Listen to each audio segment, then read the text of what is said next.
तो उनके हर बातों का सवाल का जवाब देने के लिए सदन में था, पर वो सवाल का जवाब सुनना ही नहीं चाहते हैं। जिनमें सवाल करने की क्षमता हो ना, उनको जवाब सुनने की भी क्षमता होनी चाहिए। हर एक चीज़ को देखा गया तो गंगा पर 6 लेन के लिए अगर 6 वर्ष का समय लगता है या 4 अधिक समय लगता है तो उसके लिए स्वीकृति दी गई।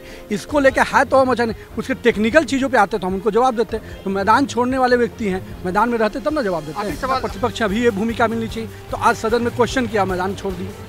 तो जब जो भूमिका मिलती है वो भूमिका में रहते नहीं है, और जो भूमिका चली जाती है तो उसकी पीड़ा होती है। तो पथ निर्माण की उन्की पीड़ा होगी। नमस्कार, मैं हूं देवांशु, आप देख रहे हैं न्यूज़ फॉर नेशन। हमारे साथ बात करने के लिए पथ निर्माण मंत्री नितिन नवीन है। तेजस्वी यादव ने सदन में आपके विभाग को लेकर कई सवाल उठाए। उन्होंने कहा कि जो डिस्ट्रिक्ट है वो कब 4 लेन होगा। मैं तो उनके हर बातों का सवाल का जवाब देने के लिए सदन में था, पर वो सवाल का जवाब सुनना ही नहीं चाहते हैं। जिनमें सवाल करने की क्षमता हो ना, उनको जवाब सुनने की भी क्षमता होनी चाहिए। मेरा मानना है कि तेजस्वी यादव में न धैर्य है और न सवालों के जवाब सुनने की क्षमता है, क्योंकि जब आपको आईना दिखाया जाएगा तो आपको दर्द होता है।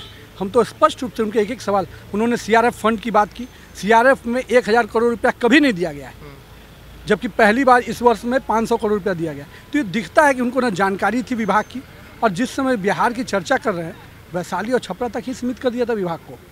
लेकिन वो पथ निर्माण मंत्री रहे तो नीतीश कुमार के नेतृत्व में रहे, ये भी उनको भूल गए। तो हम अच्छा है, वो 18 महीनों के बाद की बात पूछ रहे हैं, हम हर चीज़ का हिसाब देने को तैयार थे। जवाब सुनने की क्षमता तो होनी चाहिए। उन्होंने कहा कि गंगा पे जो पुल बन रहा है उसका टाइम जो पीरियड जो है 2021 था, बढ़ गया 2 साल। कंपनी पे कार्रवाई करना तो उनके लिए है। जब वो नेता अपने सदन में तो कितना विभाग में कितना कार्रवाई करते तो समय की बात होगी। जो दीघा बिदुपुर की जो पुल की बात 6 लेन की बात है, उसकी जब वो शुरू में 4 वर्षों के लिए किया गया, बाद में उसकी समीक्षा करने के बाद विभाग को और सभी चीज़ों को लगा कि नहीं, ये दीघा पर गंगा पर 6 लेन का बनना है, तो निश्चित रूप से उसके टाइम एथिकों की बात की गई। और व्यवहारिक चीज़ को देखा गया तो गंगा पर 6 लेन के लिए अगर 6 वर्ष का समय लगता है या 4 अधिक समय लगता है तो उसके लिए स्वीकृति दी गई। इसको लेकर है तो हम अच्छा नहीं, उसके टेक्निकल चीज़ों पे आते तो हम उनको जवाब देते। तो मैदान छोड़ने वाले व्यक्ति हैं, मैदान में रहते तब ना जवाब देते हैं। सवाल हमेशा देखा गया है कि सबसे ज़्यादा सदन में वो आप ही के विभाग को टारगेट करते हैं। पिछली बार भी देखा जब वो भाषण दे रहे थे सदन में तो आप ही के विभाग को सबसे ज़्यादा अटैकिंग बोर्ड। उनको मौका मिला था तो वो मॉल बना रहे थे। उस समय अगर पथ बनाते तो आज वो सत्ता में होते, तो विपक्ष में चले गए चूँकि मॉल बनाने थे।